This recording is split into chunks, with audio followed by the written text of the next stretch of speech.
You can do it. Put your back into it. Put your poor bus into it. You can do it. Put your bus into it. Who can do? Oh, who texted me? Oh my gosh, we're both so popular. My phone is also nobody on of interest. Cool. I decided to dress like a princess today because I had a hard weekend. And so I thought I would treat myself and dress like a pretty princess in my new cherry outfit. Ooh. Yes. So, yeah, today, Mary and I... We've been having a good Monday. Good. Well, yeah. Yeah. It's been good. I mean, compared to everybody else's Monday, it's excellent. It's excellent. Yes. Excellent. Yes. So, my weekend was long and arduous. Good in some ways, sad in others. But I got my cat back. So there's that. You just had to fight for your life in a parking lot to just get in a fisticuff battle for your cat. No. Oh, so it was. You guys were very easy. Okay, good. It was very easy. Well. Nobody drew blood. Nobody pulled a fucking pistol on the other one. Good. Normally, when you hear these stories, they're full of drama. Like my mother. When I first broke up with my ex, she made it like it was a situation of that flavor. She wanted it to be. She's like, Emma, I can be up there tomorrow morning by 8 a.m. I can be there. And I was like, Mom, I'm not being held at gunpoint. I'm okay. We're friends still. Like, I swear to God, we can bury someone and I will take it to the grave. I swear. And I was like, Mom. Your mom just traveling up to you listening to, Earl's Gotta Die by, the Chicks. The Chicks now, yeah. When I looked in her eyes, I knew she had abuse in there. I mean, she wanted to take it out on Emily. Every time Emily opened up her mouth, I could see the rage bubbling up. And I knew it was coming. I knew it was coming. I mean, I wanted to hit her. So dark. So dark. My mom is the sweetest person in the world, which makes it even funnier when yeah, I guess it's pretty out of context when we my mom is cosplay your mom. Yeah, my mom is the sweetest person in the world. She's like a cartoon puppy. Yeah. Her personality. She's so sweet. And so a fun game that I like to play is when I'm around her and we're around friends or stuff. I'll tell stories that aren't true about her doing horrible things. And it's just because it's just so ridiculous. Like her, she used to throw me down the stairs and then beat me with her cane and to tell me I was useless. She used to put her cigarettes out on me. And then my mom's over there going, I did not! I swear to God! I'm like, Mom, no one thinks you did. I'm just an evil person. No. We have that same trait where we like to really, pester the people around us, the people that we love the most. And yes. Emily and I have been sharing, a lot of evenings hanging out, and some of that has been at my house with my family, including my husband. And the poor thing, bless his soul. He's like, what were we joking about? We were just making fucking noises at each other at one point. And you went downstairs. We are really immature. We are. Together. In his defense, we are very immature. But you were going downstairs and you were making some sort of noise about, you want to watch me use the bathroom? Some shit like that. And I was like, yeah. I kept going back and forth. And he looks at me. And this is between two different stories of the house. So we were pretty loud and he was working from home. But and he looks at me and goes, he's very German, so he's like, and he really is nice. I just do not understand. It is like she's a different person.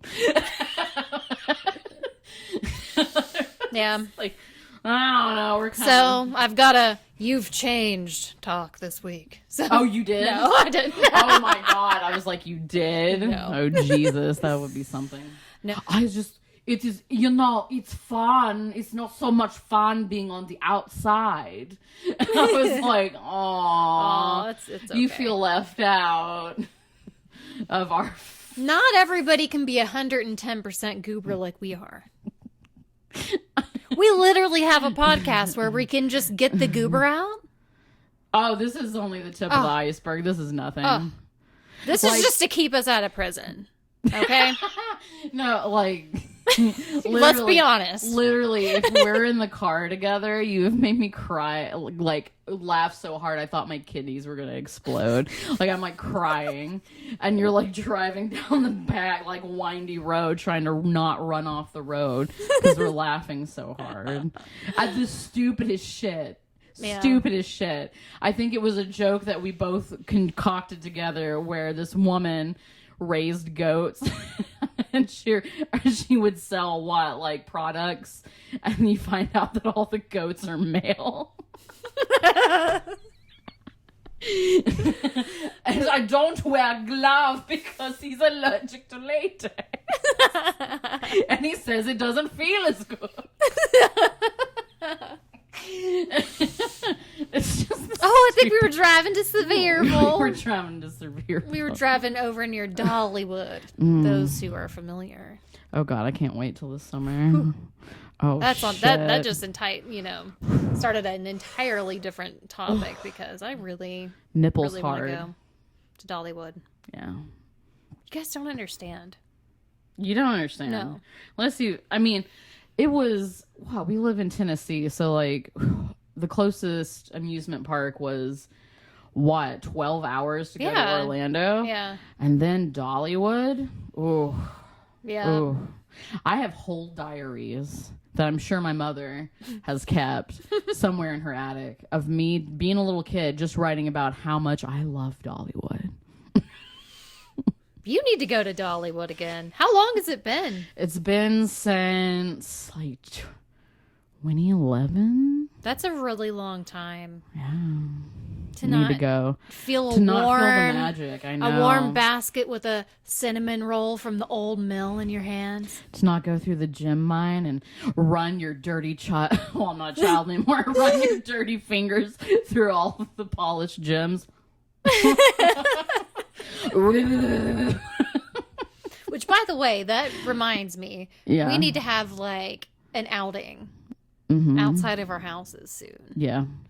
We need to go to that gem place. There is this gem mine in fucking Pigeon Forge, Tennessee. Oh, it's horrible. It's touristy, but it does look pretty fun. You get a bunch of gems. I got fucking suckered. I got suckered into this. I'm not gonna say the company's name, but I was flipping. I don't think it's a shot. Up.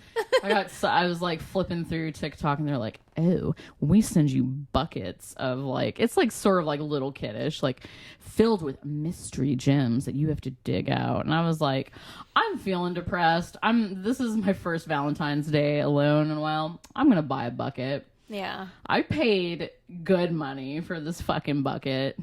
This ain't a bucket, honey. This is like a little quart. Yeah. Like, don't call that a bucket. Yeah. No. This is the same size as my Haagen-Dazs in freezer. This is not the same size as I ordered. This is not what I was expecting. And then I go back, and of course I look, and of course it says on there a quart, but my fucking brain was like, yep. That'll do it. A quart gallon? Nope. Oh gosh. So it's my fault, but goddamn, that is expensive for that a is quart. pricey For a quart. But the prices at this place that we're, kind of eyeballing, you sent me a TikTok about them. So, I mean, it sounds really so fun. Ooh. But yeah, I had a rough weekend. It was just sad, and it was fun. It was good to see my ex, who I'm still friends with. So yeah, it was good to see them, Oh, any potential suitors, Emily is single and ready to mingle. Yeah, if the right person comes along. It's been...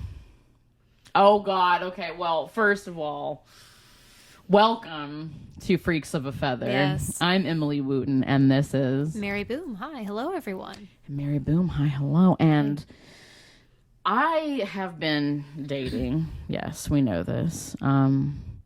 It's only been 2 weeks, and it's already been supremely disappointing. I hate that. I think mostly because of where I am geographically. What are you trying to say about Tennessee? What are you trying to say about my beautiful Dixieland? What are you trying to say? Our men aren't supreme enough for you? They're not fucking alpha enough for your ass? What are you, from New York or California? Sorry, I forgot how to speak. I forgot all the states. I forgot them. It's a trait. It's a trait. It's a common trait around here.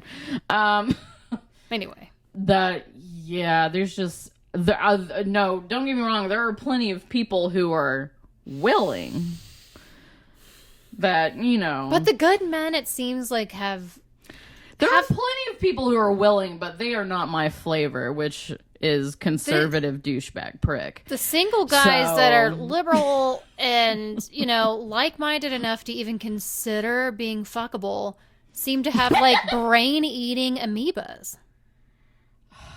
Like, they seem all right at first, but then it just takes over and there's nothing left. There's nothing left. Yeah, it's bad. Yeah, I will, I'm very particular about who I, talk to or spend time with, but I've found some very picky, which, the app Bumble is very nice because women get to respond first. They get to reach out first, which, let me tell you, fellas... here's the tip for you, okay? From me to you, okay? When you put in your Bumble profile, ladies, don't you know you're supposed to message first? Are you stupid? No, honey. It just means that no one likes you, and you just advertise that. Yeah, I mean, it comes off... No, I wouldn't. I would have kept that one to yourself. It comes off a little creepy. Well, it just says, nobody's messaging you. It's like, I don't know if I would have said that one. It sounds a little like they're hot-headed when they don't get their way. Oh, they're very hot-headed. And red usually flag. You know what's crazy? And I know that this showboating peacocking shit, that this misogynist shit, this toxic masculinity bullshit, comes from poor self-esteem, right? And trying to associate with some sort of identity that has to do with your prowess, because the fucking most milquetoast, just boring, goofiest looking motherfuckers, just bizarre, fucking cartoon-esque, are the ones. It's always them that are like, I'm an elephant. I deserve better, Mom. Y'all, you'll be lucky if I respond. Oh, God. Got one right here. I'm not going to show his picture. Got one right here. I'll show you, Mary. Do you have to pay to be able to get it? No. I took a screenshot. See him?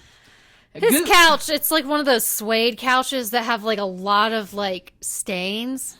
Yeah. It just, to me, that gives me a weird, I don't know. What about this? Sicky. Yeah. Chris, 36. Yeah. I won't say what he's the owner of, but. Looks like. Does he live at those apartments or does he weed whack for living? Does he live at the apartments or does he hide in the bushes? And live in the maintenance shed? Yeah, that's likely. That's what it's giving. Like. That's what that is definitely. He's got the rapist definitely pro racer sunglasses. He is the maintenance guy at an apartment complex that lives in the maintenance house. Yep. Yeah. Yep. Yeah. And Chris has the only thing on his about me is I work late, so that's why I message then. I guess I have 24 hours to respond to you on here, so good luck to you. What the heck? Chris, you can't look that goofy and be like that. Does he think that whoever he's mad at is going to look back at his profile and be like, God, how do I get him back?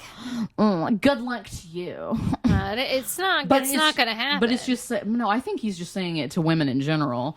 I have 24 hours to respond to you.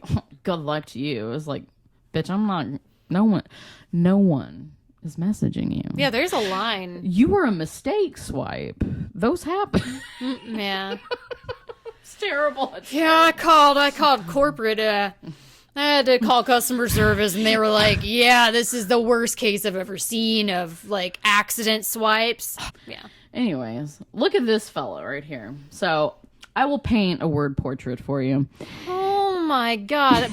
It's like Bob Ross with a loose-skinned face. With long hair. He looks and like... rectangle glasses. He looks like a very, like, crunchy, like, version... Like, if John Lennon had, like... He looks like he has a compost toilet. Yeah. Like, John Lennon-esque, except, long Alanis Morissette hair. It's clear he's in a basement from the beams overhead. It's poorly lit. I mean, he just... These people are from... His name is... Cecil, which... Whoa. Where is he that from? Could be cute. Is he local, or was that when you were out of town? That was when I was out of town. Okay. But he looks like a hippie, right? He looks like crunchy. Fuck, yeah. Are you ready? Oh, God. Well. Oh, God. So we read his About Me. Starts off pretty good. Seeking a woman who is sweet, easygoing, who has a great attitude and positive outlook on life, looking for mutual high interest. Sounds good. I am a chill patriot with a capital P who is enjoying building the life I want. I live with my amazing retired/widowed mother in our cottage, and it's our home. Let's chat. And then he has emojis of a bald eagle, the Statue of Liberty, and the flag of the United States. I was like, oh, you're one of those. Something's wrong with him. You're one of those. You're one of those. Bad. You're one of those. You've gone so far, granola pipeline, conspiracy theory pipeline. You've looped back around. The government is probably watching this man. To alt-right. Yeah, he probably has a manifesto somewhere. I scrolled through his photos. Bunch of pictures of him looking like a dainty little pirate princess, basically scampering around with a sword. And then a picture of him holding a giant Trump banner. I was like, this is a species I haven't seen yet. Oh my God. I was like, God damn. My God. I was like, you went the crunchy to alt-right pipeline is real. Like, I was like, whoa. I've never seen it merge in a person. I've never met one. I was like, oh Lord. I feel like I've stumbled upon a cryptid. It's a creepy. It's something. This guy, I'll show his picture to you first. He has like a Snapchat filter, like the baby Snapchat filter on. Snapchat filter on. No, it looks like he took the photo with a flip phone. It's that poor quality. God. And then his About Me is the following. Women, all in capitals, only, respectfully. You can. That's filtered out, dude. He goes on to list all of these things about himself, including very high IQ. Not high enough to know that saying that makes you less attractive. So not very high. Prior Air Force already gives me the ick. Masculine pretty boy. Soft-spoken and debonair. Who the fuck says debonair?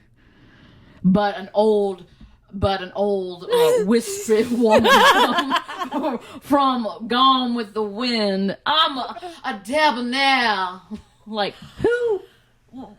Debonair. Well, whoever this is, okay, they say that they're 29, but they have the baby filter on their face. So they could be old as shit. His Instagram. No, I won't say his Instagram. He says his Instagram handles blah blah blah. But basically he calls himself a god.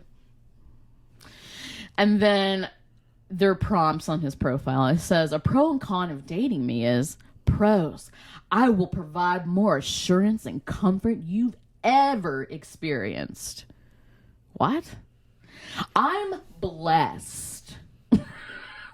Tall, dark, handsome, intelligent, charismatic, a natural father / lover. Which I was like, I don't think I put those two in the same. That's weird. Wow. A natural pedophile. A natural father lover. I love your... Commas are important. I'll jerk your dad off on our wedding day. The weirdest one, the one that is the strangest, is this one. About me. Just an ugly dude looking for a girlfriend. If you don't like getting your hair pulled at 5 a.m., just swipe left. Wuss. Pros. I'm an expert cuddler. I'm a pro amateur chef. Hey, Kyle, those two things, no, those cancel each other out. You can't be a pro amateur. You fucking moron. Literally paid to save lives. I'm a dog whisperer. I have a high tolerance to alcohol. I'm nerdy. Cons. I'm nerdy as fuck. I'm a daddy dommy. And I procrastinate. The fuck is a daddy I dommy? don't fucking know. If somebody knows that's listening, what is a daddy dommy? And this is his picture. And it says, I'm hoping you message me first. All in capitals. That's how this app works, people. God. That's where it gets fucking unhinged. Oh, God. Okay, Same guy. Same guy. Daddy dommy. Daddy Tom. Daddy dommy. Daddy dommy. I will never shut up about ... This is the prompt. And he says, everyone on here says I'm far from ugly. But if that's true, one of y'all marry me and have my kids. Take me off the market. So that's... They cry about wanting you to have their kids.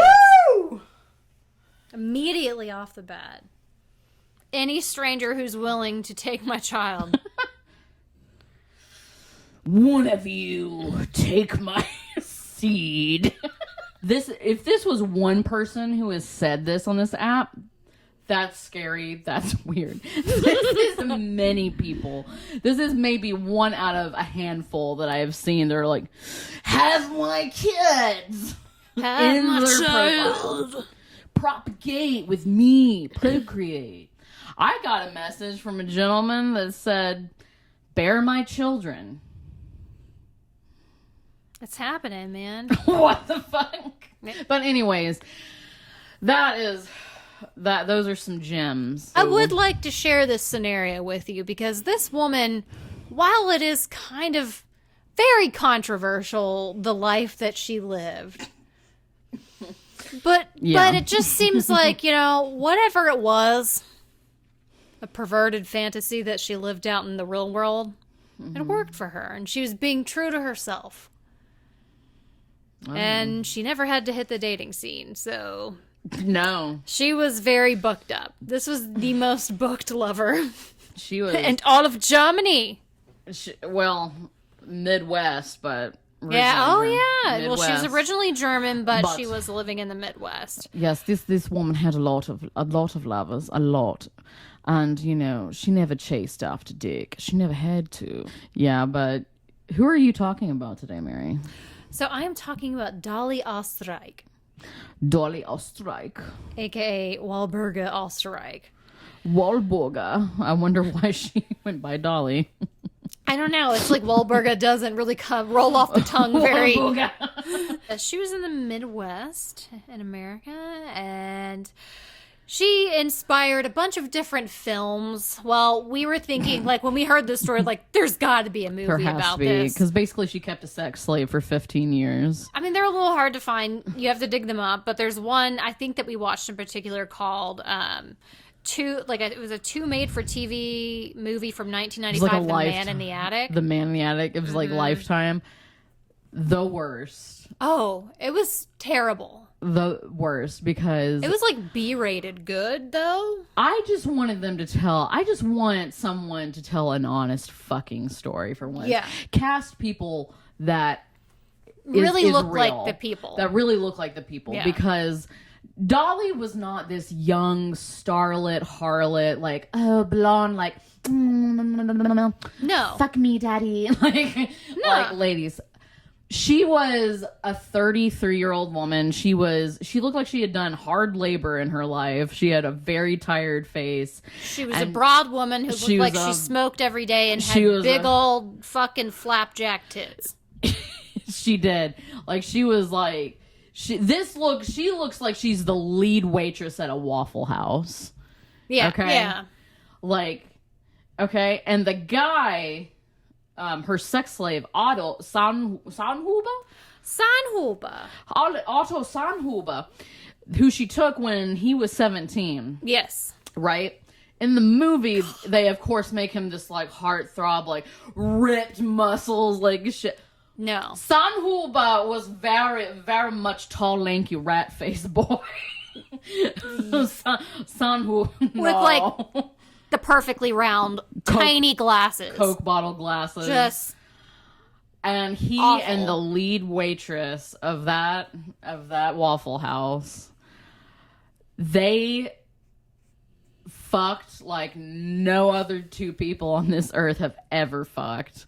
Like, it was debaucherous, dirty, disgusting. Like, literally, her husband would go to work, Sanhuber would come down and just plow this guy's wife the whole entire day and then go back upstairs and write. It's horrible.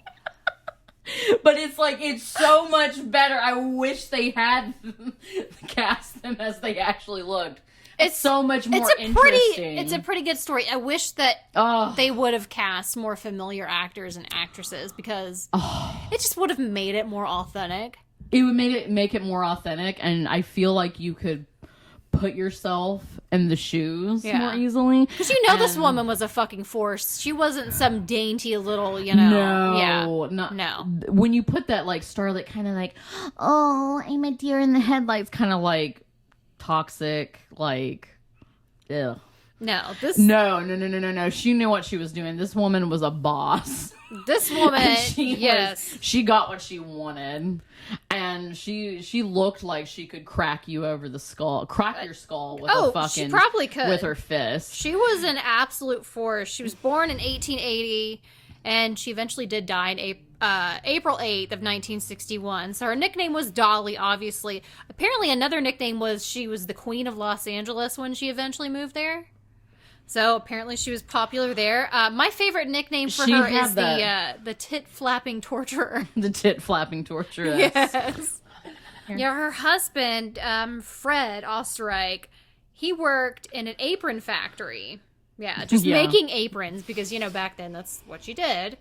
And I didn't appreciate in the movie how they made him, like, they made him very sweaty and they really played up fat. On his weight, and that's why she was not wanting to be with him. Yeah, blah, blah, blah. Like just insinuating, he's fat and ugly and blah, blah, blah. Just really awful things. And then the movie like made it like she was just like this dumb like. No. I mean, but like. She was fucking everybody. She was fucking her husband, she was fucking her sex slave, and she was fucking her two boyfriends. Yeah, I mean, she had a lot going on. That puss was blown out. Yeah. I mean, it is a muscle. It doesn't get loose, but still, dude. I mean, I just imagine it has to look like a cartoon cigar that's exploded. like that is a lot. It is just completely worn out. That's a lot. It's a lot going on. But Sanhuber, he could not get enough. Oh, Sanhuber. Of that poontang. They met, I guess, through her husband's work at the apron factory. He was a machine like repairman. Repairman for sewing machines, I think is what it was. And there. I think that because they didn't say this, but I think she had noticed him. Oh, yeah. Because I think she would be there at work with her husband. Because the first time she asks for someone, a machinist, to be sent to the house to fix her sewing machine. Mm-hmm. And the first time he shows up, she answers the door in her nightgown. Ooh. Oh, yeah. And stories they change based on what really happened. Like, they say that she dressed very alluring like that, and that, you know, when he came in to work on the sewing machine, she exposed herself to him. I don't know what she exposed. It could have been her butthole. A little bit of I don't know. But it's... So he comes in, and they start their... Supposedly the affair begins that way. Or they went to motels and different stuff because they met at work, and then they, like, really built it out of this emotional affair that develops, but... The stories are different. Supposedly, I mean, so he shows up. She ends up having this conversation with him like, look, I really like this, but I don't want to be caught by his neighbors. I don't want them to get the wrong idea. No. So she concocts a plan, and she's like, you know what? Just move into my attic, stay there 24/7. You cannot leave. Sanhuber... 17 years old, by the way. 17. She's 33. She's 33. Something fucking weird. He just is, sure, that sounds cool, bruh. Lives in her attic. She gives him scraps from dinner, you know, and then during the day when Fred goes to work, he's just able to, you know. He just plows there all day. Well, no. He does chores. He does cooking, cleaning, all kind of different stuff. He can eat, of course, and he can, you know, smoke Fred. He'll sneak Fred's cigars and stuff like that. But she also has him doing all of her chores. So, I mean, because, of course, if she's fucking that many people, she has to have time. She doesn't have time for chores. Her sex slave does it. I mean, that's what I'm saying. Like, Dolly has, like, oh, my God. Kind of figured out. Kind of, I mean, it's a little too much.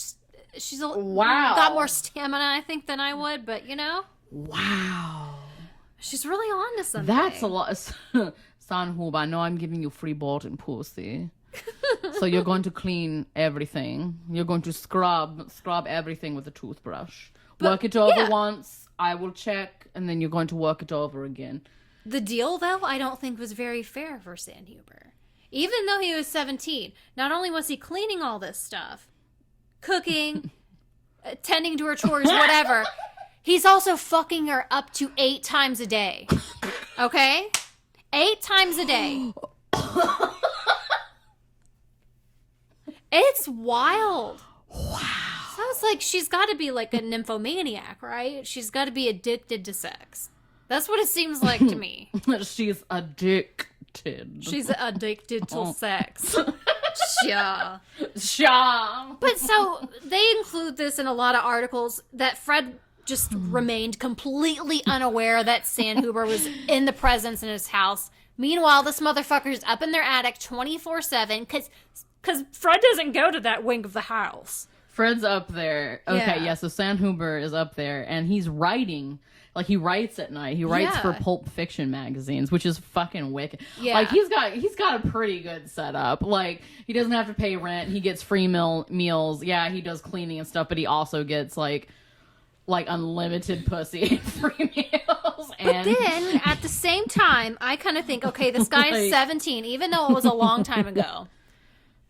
Still. I mean, we're talking like the early 1900s. It was a long time ago, so it wasn't like atypical that you'd see somebody dating a younger woman or an older woman, like somebody younger. Right, but 17, that's very young. That's so very part young. Of me is like, okay, he's definitely very much groomed into this situation. Oh, 100%. It's just so he has a lot of raw talent, and if he could get outside of the house and actually be able to use that, he could make. Well, he did, didn't he? Well, he did, but I think anonymously. Like under a different name. Oh. I think I have the name in here somewhere. But yeah, wow. It's crazy. 8 times. I can't get over 8 times a day. But what's crazy is, I mean, she also was dating other people. It's absolutely ridiculous. But anyway, eventually, Dolly had it in her head. She wants to go to Hollywood. She wants to go to California. Yeah, and Fred, weren't there a couple of times where at night he heard Sanhuber and he got suspicious and he was like, what the fuck? Supposedly. Like, what the fuck is that noise? But I'm just saying, like, honestly, he's smoking cigars. Yeah. Literally cleaning everything. And then he comes home fucking 8 times a day. You're saying that Fred comes into the house. He can't smell that ball sweat? It's the early 1900s. They don't have air conditioning. There's nothing. I mean, what did they do? Like open the doors and windows to waft out the smell of dick and ass, I guess? The smell of crevasse. I'm just saying. Every day, I mean, 8 times a day, that place would get an odor. That's a lot. I mean, it's true. Yeah. I brought his friends home over one day after work, and they walk in, and the ball sweat just, it's so thick, it hits them in the face. They're like, whoa, he says she sews and cleans all day? Whoa. Oh, man. Are you sure that's all that Dolly's doing when you're alone? When she's alone here, smells Fred? a lot like ball sweat. It smells exactly like... that's about a 19-year-old German boy's testicles. Yeah, that is. Exactly. Oh, yes. That's the smell. Oh, my God, he's from Munich. Oh, that's the Sanhuber boy. Oh, Sanhuber! I know a scent. Yeah, but so they're fucking sucking. Oh, yeah. And you know, apparently she's just picking up those fucking ginormous flapjack titties and just fucking walloping him in the face. You know, like, can you imagine Frey comes home and Sanhu was like prostrate on the table and she's just on top of him. Oh, in the movie they dramatize like barely making it into the attic before Fred gets home or something, like, oh, you're home early. I didn't expect you. What does that fucking smell? Come on, Fred. Yeah. Jeez. And not to mention the loud typewriter at night. He's like, oh my God, what is that noise? He goes, oh, it's nothing. Dolly's like, it's the rats are back. Well, apparently he wasn't able to use the typewriter at night because they talk about in 1918 when they decided to move to Los Angeles. Weirdly enough, she found an apartment in Los Angeles with a fucking attic, which apparently is very rare to find, but she found one especially for Sanhuber. A little sex slave. Yeah, so she made him move ahead. But the cool thing about he went ahead of them and he moved ahead, moved in before they did, but he was excited because he could actually use his typewriter at night again. So I guess she made it to where he couldn't. So he was able to enjoy and live in a house freely for the first time, probably in, I think it was 5 years. 4 or 5 years. Jesus. I guess Dolly at some point was experiencing that too. She was getting, like, I guess a little bit of cabin fever in their new Los Angeles apartment. And she wanted to go out a little bit more with Fred. She, you know, loved attention, all that kind of stuff. She was a fucking character. At least that's the way they display it in the movie, right? No. So it pretty much has this scenario where Fred and her go out, and Sanhuber is not very happy. He wants to be showboated. He wants to be shown off to. He wants to be out there with his lover that he's had for, what, half a decade now? I mean, there's got to be some loyalty for Sanhuber. Yeah. Take him to go see Avatar. Do something with him, Dolly. You've got a bond. I want you to be proud of me. Be proud of me. I want you to take me in public. I mean, that is, like... I get it, That is fun. He's still a human being, and he's been trapped in a fucking attic. Yeah, like... He is quite literally her groomed prisoner at this point. Except for he's growing up. Like, he's what, like 21 at this point? So it's like... Yeah, he's of age now and stuff like that, and technically was since he was 18. God, I just can't. But it's like that's still so young. Yeah. Considering she's like our age. He's when she's doing these things. No, she's like weird. She would be 37, he would be 21. Yeah, now, like at this point in the story, but it's like it's I cannot imagine. Ew. Yeah. So part of me feels bad for Sanhuber, But unfortunately, I get it, the jealousy and whatever. But yeah. And then one night, as somebody who loves somebody very much does, he went to defend Dolly in a moment where he thought Fred was being a little too handsy. They got into this verbal argument on August 22nd of 1922. I mean, it's a full-on brawl between Fred and Dolly. And this happened actually a lot, and I don't think the movie talks about how abusive he was, and apparently he was, a bad drunk. Oh, shit. He would never listen to her. He was just constantly drunk. Beat the shit out of her? And I guess, oh, shit. them going out on that date was, them trying with their marriage. And I guess that's where maybe it upset Sanhuber, obviously. And then they came home and got into a fight. And they got into that fight, and he pretty much went down. So they had two 25 caliber guns or pistols in their house. It was, hiding at a bedroom bureau. So Sanhuber takes them out, sees the struggle, ends up shooting Fred 3 times, killing him on the floor of their Los Angeles home. Well, goddamn. But Sanhuber, I'm sorry, he conducts this botched burglary story, okay? So he shoves Dolly into a closet underneath the stairs, locks it, and throws the key next to Fred's body. Oh. So it looks like he locked her in there. There was a struggle, or somebody came there and killed him, right? Oh. So, and then he goes and he hides back in the attic and then calls the police. So, it was a really good story. It was totally believable, and they didn't immediately get away with it. They eventually do. There were some people who were suspicious, but... Yeah. But, for him, he was like, okay, so I finally get her to myself. At first the cops pretty much believe everything. They were a little suspicious, so pretty much what Dolly started doing, I think that maybe Sanhuber didn't expect, was she was going to just slip back into her same old ways. It wasn't like, Fred's dead, now we're going to be together. Oh. Sanhuber, I guess overall, ended up staying there, living with her, but staying in the attic, not joining the master bedroom with her. Even after Fred was dead. So they pretty much had built this relationship where it was like a dom submissive situation. And I think he's a sex slave, yeah.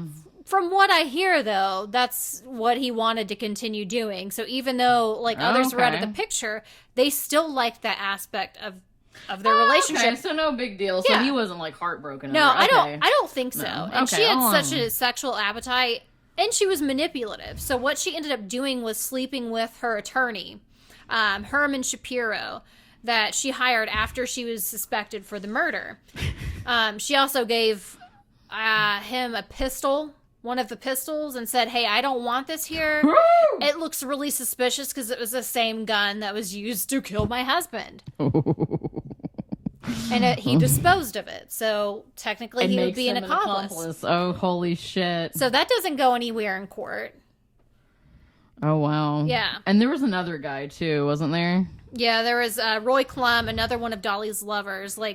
I'm sorry. There's a lot going on. She needs to let that pussy breathe. I get she's trying to, make transactions with it at this point, but it's, yeah. It's, Yeah, but Roy Klum figured out that she was having an affair with her attorney, Shapiro. And he went to the police and informed Dolly, had given him a pistol shortly after the murder. So that was the other guy that had Roy that had the pistol. So he went to him, told him. Then they found another pistol, I guess in the same area that resembled the one that shot her husband. But yeah, she pretty much gave that to him, said, I didn't want to get in trouble. Here you go. And the neighbor, I guess, ended up burying the pistol under a rose bush in his garden. Wait, was she fucking the neighbor too? I guess so. I guess that's who Roy Klum was. Oh my god. And so, okay, fuck. Yeah. That's so much work. That's a lot of work. And Sanhuber, he was discovered by, I think, Shapiro or somebody, and immediately went to the police, and he was convicted of manslaughter. Because she was saying that Sanhuber was her brother-in-law. Yeah. Her vagabond brother. Half-brother or so that's something what she was telling neighbors. Yeah. And then Shapiro she had gone to jail. Yeah. And she was like, oh shit, someone needs to go home and feed my sex slave. Yeah, so she sends him to feed her sex slave. Shapiro to go give Sanhuber food. His cat food. And he just was like, I'm her lover. I've been living in her attics for years. Who the fuck are you? As Sanhuber should. After all these years. He deserves to be known. And so, yeah, then Shapiro goes to the police. Yeah. You know, but. Yeah. So the statute of limitations had actually expired from the time of the supposed murder that he was just set free. And she was too. Yeah, she was too. So Sanhuber, I said that he changed his name earlier. He changed his name to Walter Klein. Like, I'm sorry, Sanhuber, but you have the chance to change your name and you don't pick something more clever. Like, I was thinking... Walter Klein. Adolf Oliver Nipple. That's a good name. No, I don't think you do. No, Adolf. you don't think so? No, not around this time. What's about a banana hammock? But yeah, so eventually he ended up relocating, changing his name, and lived in Los Angeles for the rest of his life, in obscurity, of course. Dolly's trial ended in a hung jury, which most of the jurors leaning towards the acquittal. It's appropriate. Yeah. And in 1936, the indictment against her was finally dropped. She stayed in LA too until her death in 1961 at the age of 80. So she apparently kept a marriage with a guy for a really long time too. A new guy. Yeah, a new man. But I don't know if she had another sex slave. Did Sanhuber take off? Was he yeah, he was gone. Undone. Yeah, I think he remarried actually and stuff. So I mean, he changed his name, so he just stayed in LA, but he changed his name and started over his life completely. Imagine sitting with your grandfather and when he goes, I want to tell you a story that I think will help you young people in your search for love. I want to tell you the story about how I was sex slave for 15 years. When I was 17, I was working on sewing machines in a factory. And an older woman, she groomed me and kept me in her attic for 15 years. I killed her husband. What? Anyway, I left the couch and the coffee table for you. You can have those things after I die. I just wanted you to know my story. Love you. Bye. I'm dying now. There's so many, and people are so tight-lipped about that shit. Oh, yeah. I would kill to know some of the scandalous stories that my grandmother probably knew but never said a fucking word about. Mm-hmm. She would talk about some of them, but, she... Oh, yeah. She knew some shit. So... Oh. Well, guys. That was an episode. I hope you guys enjoyed it. I hope you did. We love you. Please comment, like, subscribe, show us some love. We love you, and it'd be good to know that you love us in return. Yeah, doing that by supporting us by watching our YouTube channel at Freaks of a Feather Podcast on YouTube. And then also listen to our podcast wherever you stream podcasts. Spotify, Apple Podcasts, you name it. We're out there. We're there. Yep. Bye. Bye, guys. Love you.